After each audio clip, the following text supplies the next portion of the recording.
వేదిక మీద ఉన్న పెద్దలందరూ ఆశీర్వదించడానికి వేదిక ముందు వేలాదిగా కార్యకర్తలు 3 రంగుల జెండా ఎగరేయడానికి ఉర్రూతలు ఊగిస్తూ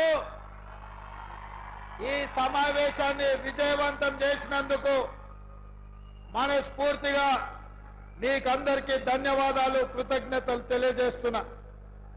వర్ధన్నపేట శాసనసభ్యులు నాగరాజ్ గారు అదే విధంగా ఈ కార్యక్రమంలో పాల్గొన్న మిత్రులు పెద్దలు మంత్రివర్యులు దుద్దిల్ల శ్రీధర్ బాబు గారు ఈ కార్యక్రమంలో పాల్గొన్న సోదరీమణి మంత్రివర్యులు కొండా సురేఖ గారు ఈ కార్యక్రమంలో పాల్గొన్న సోదరీమణి సమ్మక్క సారలమ్మ వారసురాలిగా తెలంగాణ రాష్ట్ర నలుమూలల కాంగ్రెస్ పార్టీ కార్యకర్తలకు అండగా నిలబడి ఈ రోజు కడియం కావ్యను గెలిపించడానికి విచ్చేసిన సోదరీమణి మంత్రివర్యులు సీతక్క గారు అదే విధంగా వరంగల్ జిల్లాలో 12 అసెంబ్లీ నియోజకవర్గాలు ఉంటే 11 మంది శాసనసభ్యులు ఈ రోజు ఈ వేదిక మీద ఉన్నారు।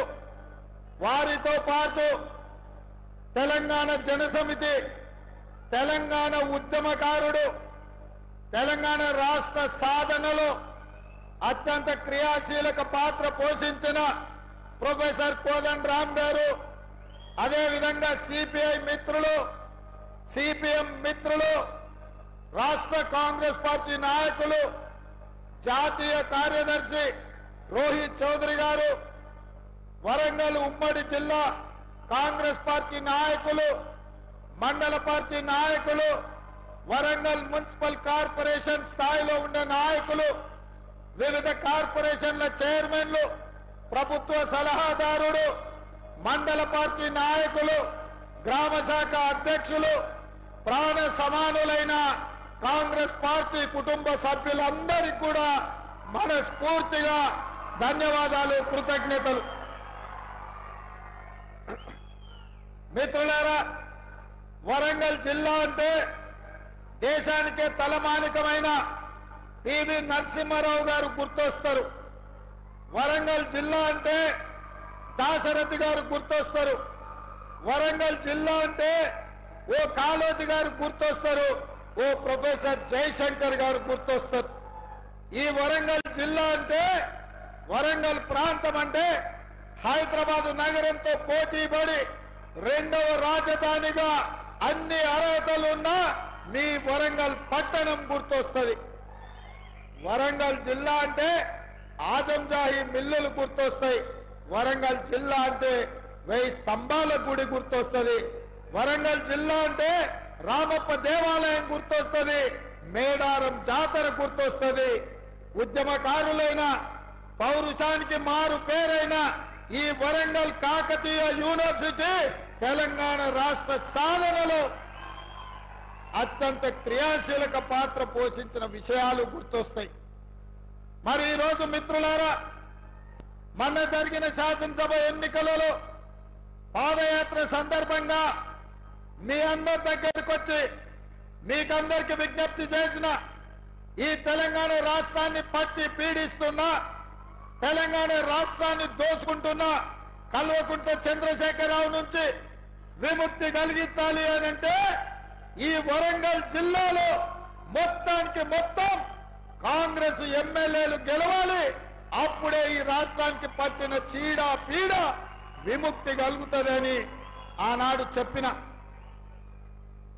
ఇచ్చిన మాట ప్రకారం మీరందరూ 12లో 10 మంది ఎమ్మెల్యేలను గెలిపించి అండగా నిలబడి ఈనాడు తెలంగాణ రాష్ట్రంలో ఇందిరమ్మ రాజ్యం ప్రజాపాలన వచ్చిందంటే ఈ వరంగల్ గడ్డ అండగా నిలబడ్డందుకే ఇవాళ ప్రజారాజ్యం ఏర్పడ్డదని మీ అందరికీ నేను సవినయంగా చెప్పదలుచుకున్నా। మిత్రులారా, ఈనాడు అందుకే మీకు మాట ఇస్తున్నా, మా మిత్రులు వరంగల్ జిల్లా గురించి వరంగల్ ప్రాంతం గురించి ఎస్ఆర్ఎస్పీ స్టేజ్ 2తో పాటు స్టేజ్ 3 దేవాదుల ఈ ప్రాంతంలో పెద్దలు కడియం శ్రీహరి గారి అనుభవాన్ని ఉపయోగించుకొని ప్రతి నియోజకవర్గంలో ప్రతి ఎకరాకు సాగునీటి నీళ్లను అందించే బాధ్యత తప్పకుండా ఈ వరంగల్ ఉమ్మడి జిల్లాకు ఇచ్చే బాధ్యత కడియం శ్రీహరి గారికి ఉన్న నీతి నిజాయితీతో పాటు వారి అనుభవాన్ని సంపూర్ణంగా వినియోగించుకొని మీ ఆగిపోయిన ప్రాజెక్టులను పూర్తి చేయడమే కాదు ప్రతి ఎకరాకు నీళ్ళిచ్చే బాధ్యత ఈ ప్రభుత్వం తీసుకుంటుందని ఈ వేదిక మీద నుంచి తెలియజేస్తున్నా. ఇదే కాదు, ఎర్రబల్లి లాంటి చీడ పురుగులను ఓడించి ఐటీలో రాణించిన యశస్విని, అదేవిధంగా ఝాన్సీ గారు, వీళ్ళందరూ అమెరికాలో ఐటీ రంగంలో రాణించి ఈ ప్రాంత ప్రజలకు అండగా నిలబడాలని ఈరోజు మీ ప్రాంతంలో ప్రజల మధ్యలో వాళ్ళు ఉన్నారు.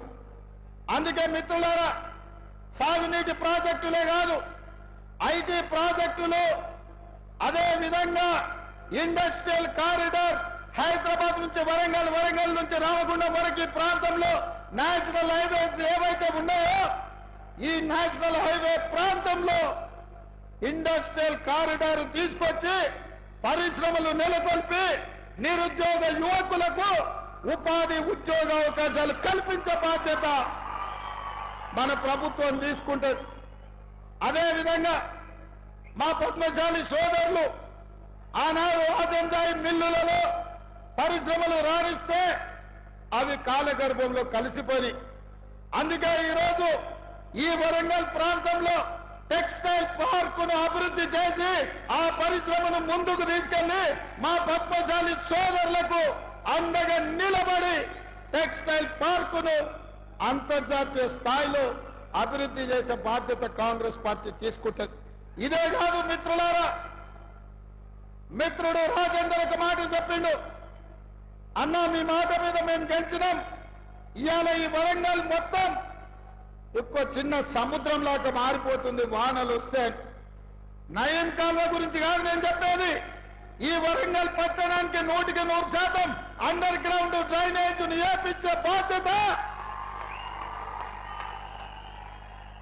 వరంగల్ అంటే పేరుకే స్మార్ట్ సిటీ కాదు, చూడడానికి చెప్పుకోవడానికి అంతర్జాతీయ స్థాయిలో పెట్టుబడులు వచ్చినప్పుడు ఒక అందమైన నగరంగా, చారిత్రాత్మకమైన నగరంగా, 1000 స్తంభాల గుడులతో పాటు కాకతీయ సామ్రాజ్యంలో నిర్మించిన గొప్ప గొప్ప చారిత్రాత్మకమైన కట్టడాలకు పేరు తెచ్చే విధంగా, వన్నె వచ్చే విధంగా వరంగల్ పట్టణాన్ని అభివృద్ధి చేస్తాం. ఇదే కాదు, మీడియా మిత్రులారా నా మాటగా రాసుకోండి, ఈ వరంగల్ పట్టణానికి హైదరాబాద్ నగరంలో ఉన్నట్టు ఔటర్ రింగ్ రోడ్డుతో పాటు అంతర్జాతీయ ఎయిర్పోర్ట్ ఎట్లయితే ఉందో మీకు కూడా వరంగల్ ఔటర్ రింగ్ రోడ్డుతో పాటు మీకు ఎయిర్పోర్టును నిర్మించి సరాసరి విమానం వరంగల్ దించే బాధ్యత మా ప్రభుత్వం తీసుకుంటది. వరంగల్ పట్టణానికి మహర్దశ కల్పించే బాధ్యత నేను తీసుకుంటా అని చెప్పి మా మిత్రులకు నేను తెలియజేస్తున్నా. మిత్రులారా, సాధించిన తెలంగాణ రాష్ట్రంలో 10 సంవత్సరాలలో అద్భుతాలు చేసి ఉండొచ్చు, వరంగల్ నగరాన్ని మహానగరంగా మార్చి ఉండొచ్చు. కానీ ఒక చెత్త, ఒక మురికి కూపంగా మీ వరంగల్ కు పట్టిన పెద్ద సమస్య మీ చెత్త. చెత్త ఎత్తే దిక్కులేని ప్రభుత్వం గత 10 సంవత్సరాలు ఉండే. అందుకే వరంగల్ పట్టణాన్ని పట్టి పీడిస్తున్న ఈ చెత్త సమస్యకు తొందరలోనే శాశ్వతమైన పరిష్కారాన్ని చూపించి మీకు కరీంనగర్ కు, ఖమ్మంకు కలిపి పెద్ద ఎత్తున చెత్తను సేకరించి విద్యుత్తును ఉత్పత్తి చేసి జాతీయ స్థాయిలో మంచి పేరు తెచ్చే విధంగా ఈ ప్రాంతానికి పెట్టుబడులు తీసుకొచ్చి ఈ ప్రాంత చెత్తను శాశ్వతంగా పరిష్కరించే బాధ్యత మా ప్రభుత్వం తీసుకుంటది. ఆ శాఖ కూడా, మున్సిపల్ శాఖ కూడా నా దగ్గరనే ఉంది. ఎవరికో మంత్రి కూడా చెప్పాల్సిన పని లేదు. నేనే స్వయంగా వచ్చి వరంగల్లో కూర్చొని ఈ వరంగల్ యొక్క సమస్యలు పరిష్కరించే బాధ్యత నేను తీసుకుంటా. ఇవాళ నేను అడుగుతున్న మిత్రులారా, తెలంగాణకు ఉద్యమానికి వేదికైనా వేలాది మంది విద్యార్థుల ఉద్యమ బాటను నడిచి తెలంగాణ రాష్ట్రాన్ని సాధించిన కాకతీయ యూనివర్సిటీ ఈరోజు నిర్వీర్యం అయిపోయింది. నియామకాలు లేవు.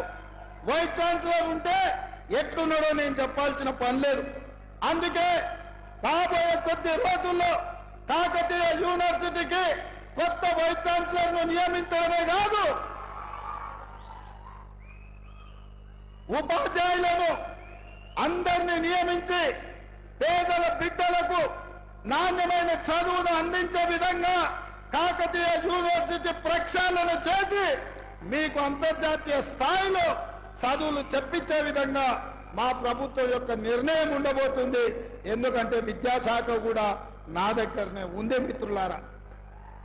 అదేవిధంగా ఈరోజు విద్య, వైద్యం, అక్కడ హాస్పిటల్లో అర్ధాంతరంగా నిర్మాణం ఆగిపోయి ఉన్నాయి.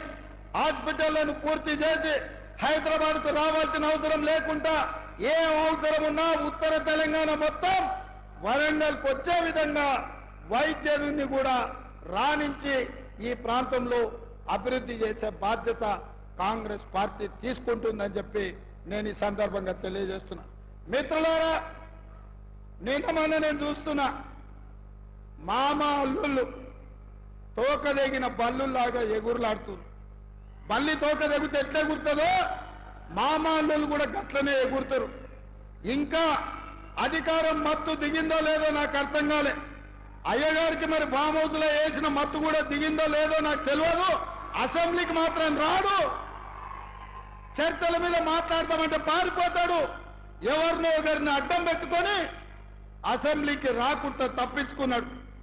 అసెంబ్లీ రాని దద్దమ్మలు, బడికి రాని బడి దొంగలు లాంటి వాళ్ళు అంతేనా? మరి అట్లాంటి బడి దొంగలు నిన్న టీవీ 9లో పోయి కూర్చొని 4 గంటలు కూర్చున్నాడు. సిగ్గున్నదా అని అడుగుతున్నా. 10 ఏళ్ళు ముఖ్యమంత్రి చేసిన ప్రతిపక్ష నాయకుడు అసెంబ్లీకి రాకుండా, సమస్యల మీద మాట్లాడకుండా, ప్రభుత్వానికి సలహాలు ఇవ్వకుండా గత ప్రభుత్వంలో జరిగిన దోపిడీని ప్రశ్నించి అంగిలాగు ఊడదీస్తామని అసెంబ్లీలో మా కళ్ళలకు చూసే ధైర్యం లేక పారిపోయి టీవీ 9లో కూర్చొని నిన్న ప్రగల్భాలు మాట్లాడుతున్నాడు. ఆయన మెదడును రంగరించి ఆయన రక్తాన్ని దారబోసి కాళేశ్వరం కట్టిండంట. దద్దమ్మ, నువ్వు అట్లా కట్టినవో లేదో ఇట్లా కూలిపోయింది. ఇంతకంటే ప్రపంచంలో దివాలగాడు ఎవడని ఉంటాడా అని నేను అడుగుతున్నా. కాళేశ్వరం డిజైన్ వేసినప్పుడు తీసినవా, దిగినప్పుడు దించినవా అని నేను అడుగుతున్నా. రాపోదాం. ఇప్పుడు కూడా మా శ్రీధర్ బాబు గారి నియోజకవర్గమే మంతన్నిలోనే కాళేశ్వరం ఉంది. చిన్న కాళేశ్వరం, కాళేశ్వరం కలిసిపోదాం. సూటిగా సవాలు విసురుతున్న కేసీఆర్, నువ్వు కట్టిన అద్భుతం ఏందో, ఈ అద్భుతం తెలంగాణకు ఏ రకంగా ఉపయోగపడుతుందో మేమందరం వస్తాం. ఆమె కూర్చుందాం, నిపుణులను పిలిపిద్దాం, మేధావులను పిలిపిద్దాం, తెలంగాణ సమాజాన్ని ఆహ్వానిద్దాం. అన్ని ప్రభుత్వమే ఏర్పాటు చేస్తుంది. నీకు దమ్ము, ధైర్యం, నీతి, నిజాయితీ, చిత్తశుద్ధి ఉంటే రా కాళేశ్వరం పోదాం. అడిగేటోడు నీవోడే, చూపించేటోడు నీవోడే. నీ సొల్లు పురాణం అంతా 4 గంటలు చెప్తున్నావు కదా. నువ్వు కట్టింది అద్భుతమైతే కాళేశ్వరం దగ్గరనే చర్చ పెడదాం రా. 1,00,000 కోట్లు ఖర్చు పెట్టి కట్టిన కాళేశ్వరం కూలింది. మేడిగడ్డ మేడి పండైంది, సుందిల్ల సున్నమైంది, అన్నారం ఆకాశంలో కలిసిపోయింది. ఇది ఆ సన్నాసి చేసిన గొప్ప పని. 10 ఏళ్ళు ఇస్తే గది కట్టిండ్రు. అదే మా కాంగ్రెస్ పార్టీ అధికారంలో ఉన్నప్పుడు, స్వతంత్రం వచ్చినప్పుడు పండిత్ జవహర్లాల్ నెహ్రూ గారు నాగార్జున సాగర్ కట్టిండు. ఎట్లుందో ఒక్కసారి చూడు. అదే మా పార్టీ అధికారంలో ఉన్నప్పుడు శ్రీశైలం కట్టినాం, శ్రీరామ్ సాగర్ కట్టినాం, కల్వకుర్తి కట్టినాం, భీమా కట్టినాం, నెట్టంపాడు కట్టినాం, జూరాల కట్టినాం, శ్రీహరి గారు మొదలుపెట్టిన దేవాదుల కట్టినాం. మేం కట్టిన ప్రాజెక్టులు ఎట్లున్నాయో ఒక్కసారి వచ్చి చూద్దాం రా. నువ్వు కట్టిన కాళేశ్వరం ఎట్లేడుస్తుందో ఒక్కసారి చూసేద్దాం. అందుకే ఈరోజు ఇక సన్నాసి గురించి ఎంత చెప్పినా సచ్చిన పామే. సత్యనభావం ఏం కొడతామా? ఇవాళ టీఆర్ఎస్కే నన్ను డిపాజిట్ వచ్చే పరిస్థితి ఉందా? కాబట్టి ఇవాళ టీఆర్ఎస్ కాదు, ఏనుగులను తినటోడు పోయిందంటే పీనుగులను తినటోడు వచ్చిండు అన్నట్టుగా మోడీ తయారైండు. వీళ్ళిద్దరు తోడు దొంగలే, వీళ్ళిద్దరు తోడు దొంగలు గూడు పుటాని తెలంగాణ మీద కుట్ర చేశారు. 10 ఏళ్ళు కేసీఆర్ ఎవరు గెలిచినా ఢిల్లీలో మోడీకే తాకట్టు పెట్టాడు. వీళ్ళిద్దరిని వేరువేరుగా చూడలేం. వీళ్ళిద్దరు నాణానికి బొమ్మ బొరుసులాంటోళ్ళు. వీళ్ళిద్దరు కలిసికట్టుగా తెలంగాణకు అన్యాయం చేసిన వాళ్ళు. అందుకే డిసెంబర్లో జరిగిన ఎన్నికల్లో చంద్రశేఖరరావుకు బుద్ధి చెప్పిండ్రు. ఇవాళ మే నెలలో జరగబోయే ఎన్నికల్లో నరేంద్ర మోడీకి గుణపాఠం చెప్పాలి. నరేంద్ర మోడీ గారు ఇచ్చిన హామీలు ఏవైనా అమలైనాయా భారతీయ జనతా పార్టీ నాయకులు చెప్పాలి. ఇవాళ నేను అడుగుతున్న బీజేపీ నాయకులను, ప్రచారానికి వస్తున్న నేతలను, ఆనాడు నరేంద్ర మోడీ చెప్పిండు ప్రతి సంవత్సరం 2 కోట్ల ఉద్యోగాలు ఇస్తా అన్నాడు. 10 ఏళ్ళైంది ప్రధానమంత్రి అయి 20 కోట్ల ఉద్యోగాలు ఇవ్వాలి. నేను అడిగిన ప్రశ్నకు 7,21,680 ఉద్యోగాలు ఇచ్చినామని పార్లమెంట్ లో సమాధానం ఇచ్చాడు. ఇస్తున్న 20 కోట్ల ఉద్యోగాలు ఎక్కడా, ఇచ్చిన 7 లక్షల ఉద్యోగాలు ఎక్కడా అని చెప్పి నరేంద్ర మోడీ గారిని నేను అడుగుతున్నా. నరేంద్ర మోడీ గారు రైతులకు మాట ఇచ్చిండు, రైతుల ఆదాయాన్ని 2 చేసి ఆత్మహత్యలు ఆపుతా అని. ఆత్మహత్యలు ఆపలేదు, ఆదాయం పెరగలేదు.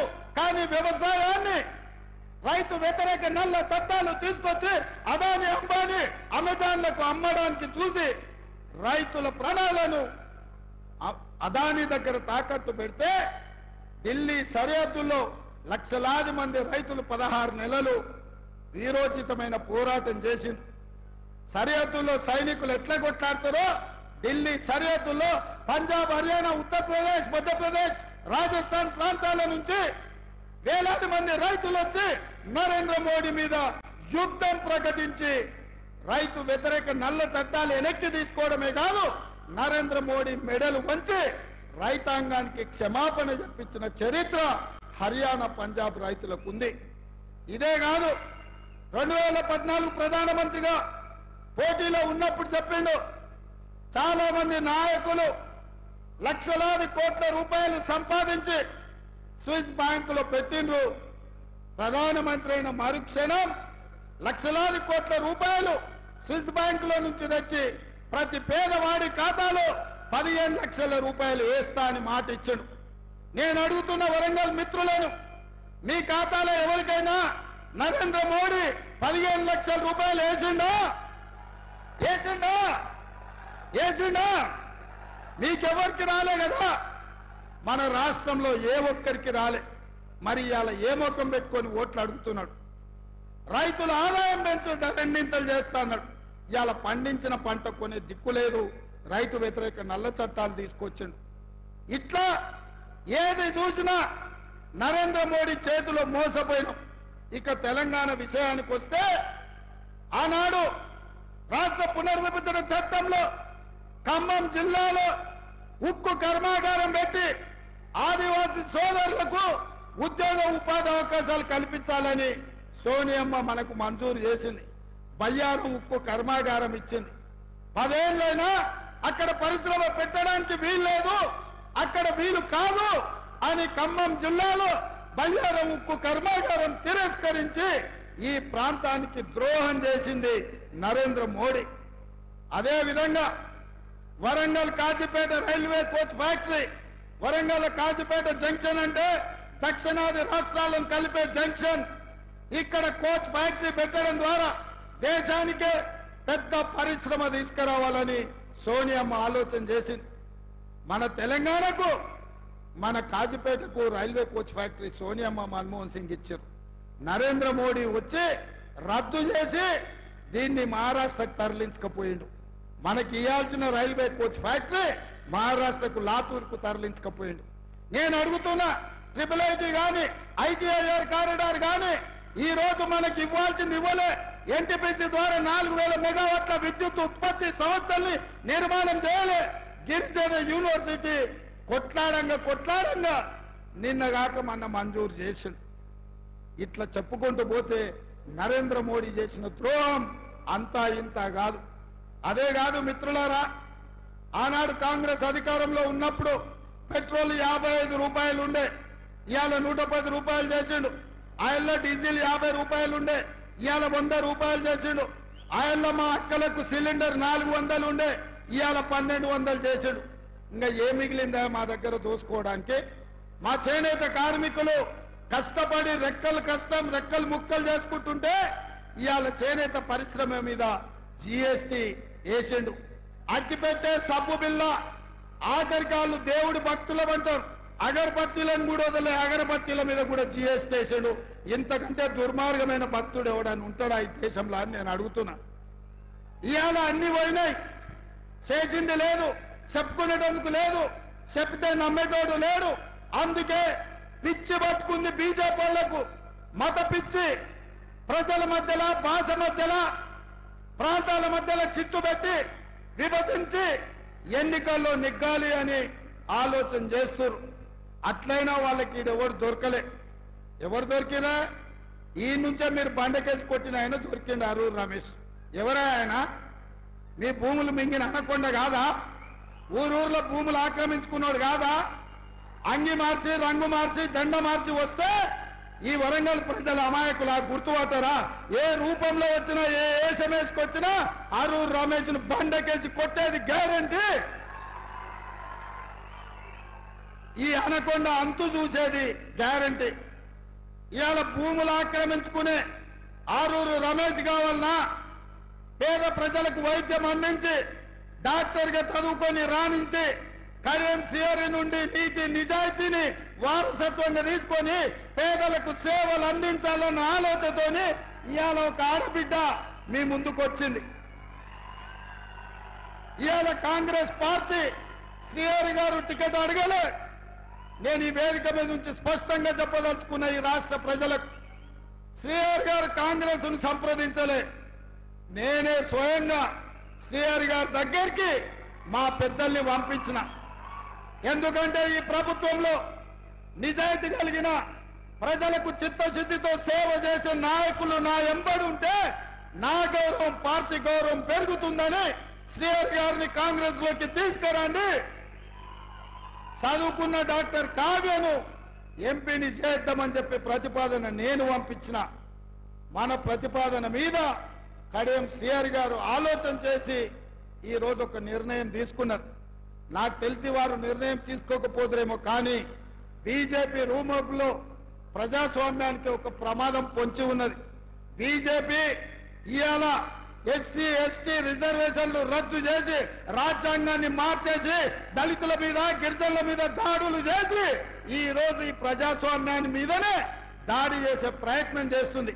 అంబేద్కర్ వాదిగా, ఏబిసిడి వర్గీకరణ కోసం కొట్లాడిన నాయకుడిగా ఈ రోజు ఈ దేశ రాష్ట్ర ప్రజలకు ప్రజాస్వామ్యాన్ని కాపాడే అవసరం ఉంది. అందుకే గాంధీ కుటుంబం నాయకత్వంలో పనిచేయడానికి ఈ రోజు కడియం శ్రీహరి గారు ముందుకొచ్చిండ్రు. అందుకే మిత్రులారా, ఇవాళ శ్రీహరి గారి దగ్గర కోట్ల రూపాయలు చూసే టికెట్ ఇవ్వలేదు, శ్రీహరి గారి నిజాయితీని చూసి టికెట్ ఇచ్చినాం. ఇవాళ కడియం కావ్యకు ఈ రోజు ఎంపీగా ఇచ్చినామంటే ఆనాడు కొండా సురేఖకు కాంగ్రెస్ టికెట్ ఇస్తే నాయకురాలైంది.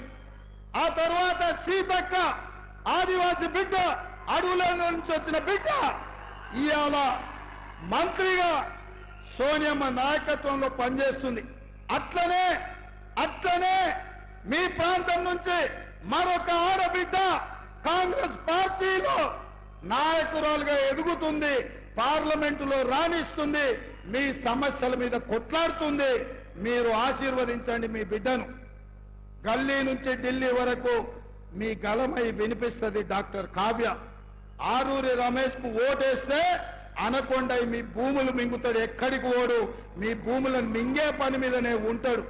ఇవాళ పోటీ దేశం కోసం త్యాగం చేసిన ఇందిరా గాంధీ, దేశం కోసం ప్రాణాలు ఇచ్చిన రాజీవ్ గాంధీ, దేశం కోసం దేశంలో దేశ ప్రజాస్వామ్యాన్ని బ్రతికించడానికి పదవి త్యాగం చేసిన సోనియా గాంధీ, రాహుల్ గాంధీ, ప్రధానమంత్రిగా దేశాన్ని పట్టి పీడిస్తున్న నరేంద్ర మోడీ మధ్యలో ఇవాళ పోటీ బాగా చదువుకొని మీ సమస్యల పట్ల అవగాహన ఉండి మీ ప్రాంతం కోసం కొట్లాడే తత్వం ఉండి నిజాయితీనే వారసత్వంగా తీసుకొని వచ్చిన డాక్టర్ కావ్య అటువైపు మీ భూములు మింగిన అనకొండ మధ్యలో పోటీ.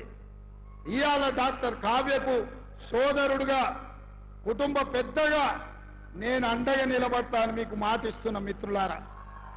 ఈ వరంగల్ జిల్లాను అభివృద్ధి చేసే బాధ్యత నాది. ఈ వరంగల్ అవసరాలు తీర్చే బాధ్యత నాది.